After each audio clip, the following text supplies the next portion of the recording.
Kikosi cha timu ya taifa ya Tanzania Taifa Stars kimeelekea visiwani Zanzibar leo mchana ikiwa ni maandalizi kuelekea mchezo kuwania kufuzu kombe la dunia dhidi ya timu ya taifa ya Zambia, mchezo utakaochezwa Oktoba 8, 2025 katika uwanja wa New Aman. Kambi rasmi ya Taifa Stars kuelekea mchezo huu ilianza tangu Oktoba 4, 2025 kwa wachezaji kuwasili kambini wakitokea kwenye majukumu ya klabu zao. Leo Oktoba 6, 2025 kikosi cha Taifa Stars kimeelekea visiwani Zanzibar leo mchana na tayari kikosi hiko kimewasili salama visiwani humo. Jumla ya wachezaji 26 ndio walioitwa na kocha Hemed Suleiman Morocco kwa ajili ya mchezo huu wa kundi E. Kwenye msimamo wa kundi hilo, Tanzania tayari imepoteza nafasi ya kufuzu kwenye fainali za kombe la dunia za 2026. Hivyo mchezo huu wa kukamilisha ratiba, ingawa matokeo yake yatakuwa na faida kwenye hesabu za viwango vya ubora yani FIFA ranks. Tanzania ipo nafasi ya pili ikiwa na alama 10 katika michezo 7 na timu ya taifa ya Morocco ndio vinara wa kundi hili wakiwa na alama 21 na tayari wamefuzu kucheza kombe la dunia nchini Marekani. Mchezo huu dhidi ya Zambia utachezwa majira ya saa 4 usiku katika uwanja wa New Amani Complex. Baada ya mchezo huu, Tanzania itacheza mchezo wa kirafiki wa kimataifa dhidi ya timu ya taifa ya Iran Oktoba 14. Mchezo huu utachezwa Dubai.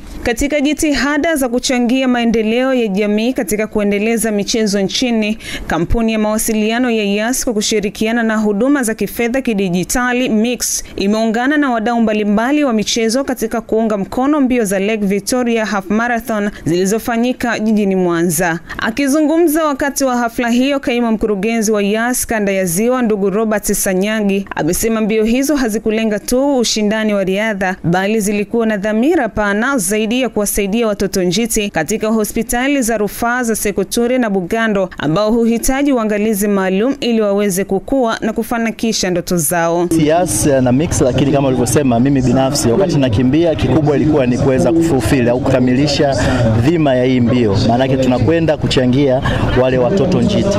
Kwa wakati nakimbia nakata zile kilomita nilikuwa naona kabisa natoa jasho, lakini kila tone linalodondoka ni katika kuchangia wale watoto njiti. Kwa upande wake, mratibu wa mbio za Lake Victoria Half Marathon Hilda Vigo ameshukuru Yas na Mix kwa mchango wao mkubwa katika kufanikisha mbio hizo, akisema ushirikiano wa sekta binafsi ni nguzo muhimu katika kukuza michezo nchini, huku washiriki wa mbio hizo wakiguswa na dhamira ya kusaidia watoto njiti.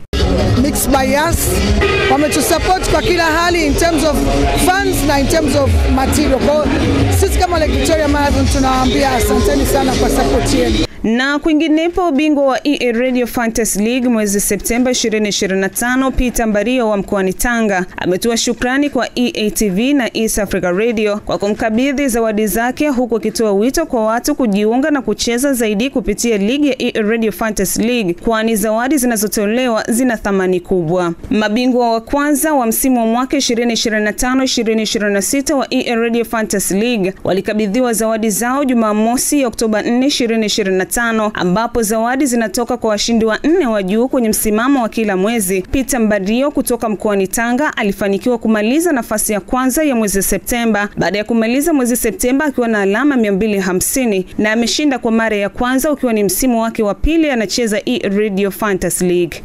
Kusema kweli nimefurahi sana. Sina cha kusema zaidi ya kushukuru. Ni mchezo wa kweli, mwanzoni sikuamini ila nimeamini na ni kweli nimeshinda. Na imetokea nimeshinda, kwa hiyo nawaambia ni mchezo wa kweli. Hamnijui mimi mwenyewe siwajui, nimekuja nimepokea zawadi yangu hapa. Kwa kweli nashukuru sana. Maji ya kunywa Kilimanjaro ni washirika wakuu wa EA Radio Fantasy League msimu huu wa 2025-2026 wakiwa wanatoa zawadi kwa washindi wa msimu huu, na mratibu wa masoko kutoka Kilimanjaro ameweka wazi jinsi ya EA Radio Fantasy League imewavutia zaidi na wao kwa washiriki wakuu wa msimu huu. Sisi kujiunga na East Africa Radio na TV kwenye Fantasy League na kuwa hapa, cha kwanza kabisa ni memories ambazo tunatengeneza pamoja na watumiaji wa maji ya Kilimanjaro, pamoja na wachezaji na watu wanaoshiriki kwenye Fantasy League. Kwa hiyo kwetu sisi ni memory tunazotengeneza nao. Tunatoa zawadi mbalimbali kwa washindi wa Fantasy League. Kila mwezi tutakuwa tunafanya kitu cha design hii mpaka mwisho wa msimu. Kwa hiyo kwetu sisi ni zile kumbukumbu tunazoacha, kwa sababu maji ya Kilimanjaro ni maji yanayonyeka kila siku.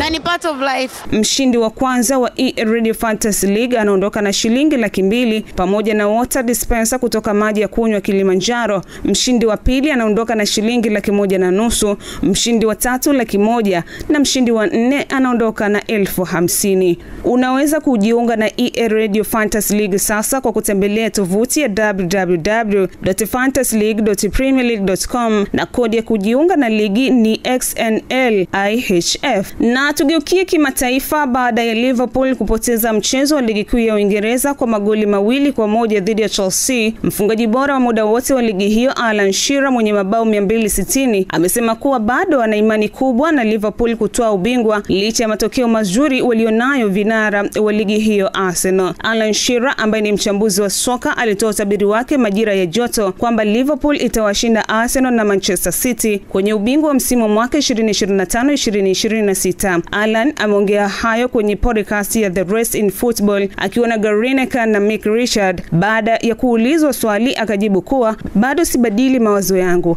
Ninaweza kufanya hivyo baada ya mechi 12, lakini nimevutiwa sana na Arsenal wanavyocheza. Kikosi cha Arsenal kinaongoza msimamo wa EPL kwa alama 16 ikiwa ni tofauti ya alama moja pekee dhidi ya mabingwa watetezi Liverpool wenye alama 15 baada ya Arsenal kushinda mabao 2-0 dhidi ya West Ham United. Kikosi hicho cha kocha Mikel Arteta kitakabiliana dhidi ya Fulham ugenini Oktoba 18 baada ya kalenda ya FIFA, huku Liverpool watakabiliana dhidi ya Manchester United wakiwa nyumbani katika dimba la Anfield Oktoba 19. Wastara Msese, EATV.